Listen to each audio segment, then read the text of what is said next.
Hi, this is Pam from the Hooked on Sewing blog. In this video, I'm going to review the Oliso M3 Pro Project Iron with the Oliso M2 Pro Mini Project Iron. The M3 is supposed to be new and improved, and so let's take a look at this iron and see what we think about it.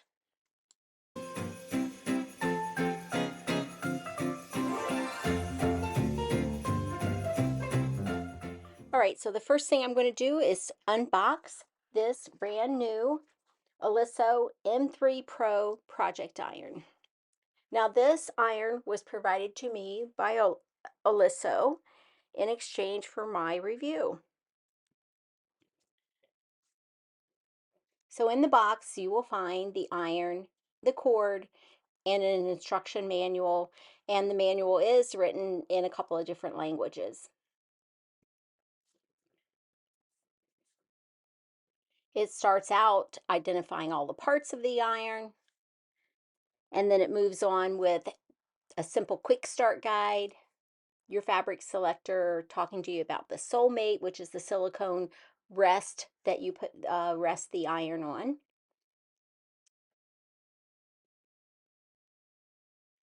I do like the soulmate. It fits snugly onto the iron. The old iron that I have, the M2 Pro, I have it hanging on my wall. This is where you add your water, so your water fill for the iron. The steam button, now the steam button, there are two, one for the front steam ports and one for the back or bottom steam ports, or you can press both to have steam come out of both of those. It comes with a really long cord. It's about 8 feet. I think I measured 90 inches. The official document says that it's an 8-foot long cord. And you could see the light. It does have a power off on button, which is new in the M3 Pro. The M2 Pro, you plug it in and then you just turn the dial to whatever setting you want, and that's how you turn the iron off and on. But this one actually has a button that you see glowing in green there on the very top of it that turns it off and on. And do you see the light? It has an LED light built in the front of it that's supposed to be really handy, especially when you're pressing dark fabrics or maybe you don't have the best lighting, and it just glides right along in front of wherever you're pressing. I was really impressed with how hot this iron got. It is a 1000 watt iron. The full-size Pro version is an 1800 watt iron, so it does get substantially hotter.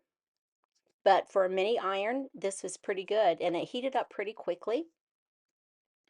The other nice thing about the M3 version is that you can stand it up like I just did vertically. Now this is the M2 Pro version, the Oliso M2 Pro Mini Project Iron. It is slightly smaller, and it is a little bit different. You'll see the power cord comes out of the back. You cannot stand this iron up vertically. The water fill is on the top, and there's a line inside there that indicates where the maximum fill is. And there's also a little clear view window on the side there where you can see that you have water in it or not. I do not use the M2 Pro as a steam iron. I had issues with that.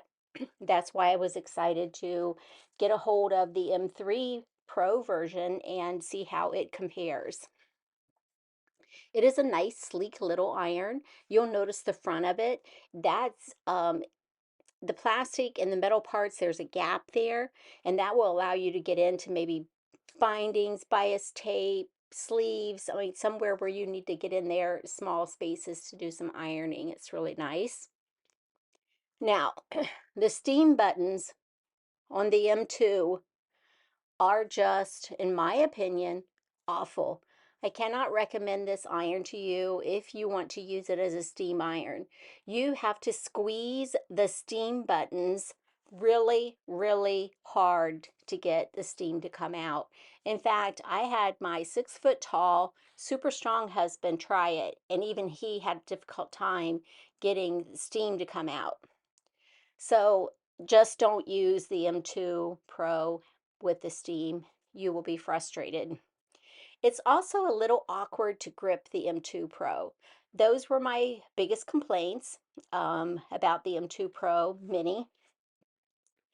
Now, this is the new M3 Pro Project Iron. The handle is a little bit bigger, a little bit longer, and it seems to me anyway to be easier to grip. Now, I did have my husband grip the iron, and he has big hands. He said this was just too small for him to use efficiently, but of course, he won't really ever be using this Oliso Mini Project Iron. Now there is a little tab on the back that you just raise the cover up so you can fill the iron with water if you want to use steam, and the indicator is right there on the back with the maximum fill line. Now the power cord comes out of the side and goes up and out of the way on that iron, which is really nice. This is what I use to fill the iron with water.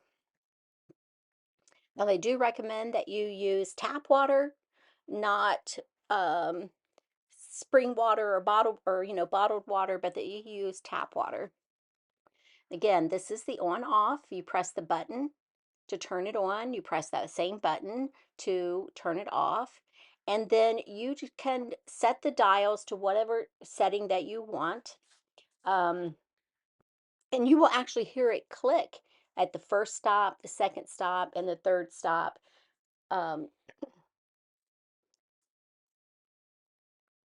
So there they are side by side. The light really is a cool feature on the M3 Pro. They give credit to a lady, I'm trying to think of her not, oh, the idea was Dorothy Hackathall, I think, and she found it get difficult to see and press the seams flat when making quilts for her grandchildren. Frustrated with regular lights, Dorothy had the bright idea of adding a light directly to the iron. And I do agree, this is really a bright idea. So let's see what else about these two irons. They both have sole plates. The sole plates fit snugly. And like I said, the steam function on the M2, the older version of uh, the mini project iron, just is difficult to use. I wouldn't even try to use the steam with that. The M3, I did put water in it and tried out the steam. It heated up pretty quickly, and I was able to use the steam.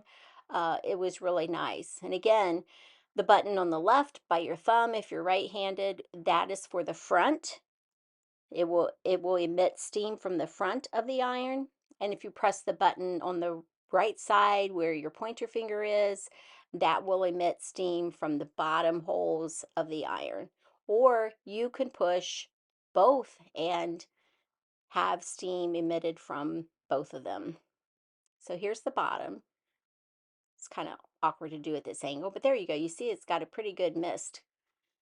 And then, although I do have some water sputtering out the middle, that's probably normal, but that's not where the steam is supposed to come. It's supposed to come out the bottom or out the top.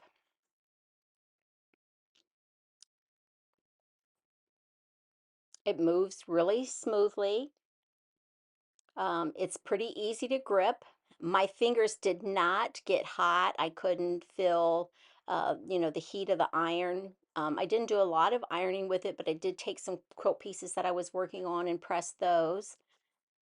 And of course, it has the soulmate that they call it, which is a silicone mat that you use to rest the iron on. So in between pressing, you can simply rest your iron on that mat. You can flip it over to the other side, and that will allow you to hang it. They do recommend that when you turn the iron off, that you put it in the vertical position and let it cool. And once it has cooled, you can put the soulmate onto the iron and use it for storage or use it to store to hang up.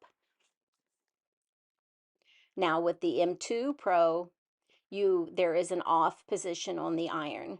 And you just have to let it rest on the Soulmate until it cools. It will not stay up vertically. It does have kind of a swivel cord on the very back of it. The M2 Pro, the pink one, it has a swivel cord, but it still won't let you stand that up. So here is the side of the Soulmate that you use for storing the iron. It has a groove around it, a casing around it, and that just goes over the point of the iron. And then you take one of the two tabs on the bottom, kind of bend it back, and it will just slide right over the end of the iron on the back, and the same with the other side. And there your iron is secured and ready for storage. It protects the sole plate of your iron and gives you a handy way to hang it up. Now the M2 works the same way. Again, you insert it onto the storage side, the top of it, the point of the iron, the front of the iron, I guess, first, and then the two bottoms, you just kind of lift up on those tabs and it will just slide right onto the bottom. And then when you're ready to store it, you can just wrap the cord around the iron and hang it on that little loop. Now, that was the M3 Pro and the M2 Pro irons. So here are the two irons side by side. The pink one is the M2, the what is the green color called? Pistachio one is the M3. These are the sole plates of the two irons. The side view.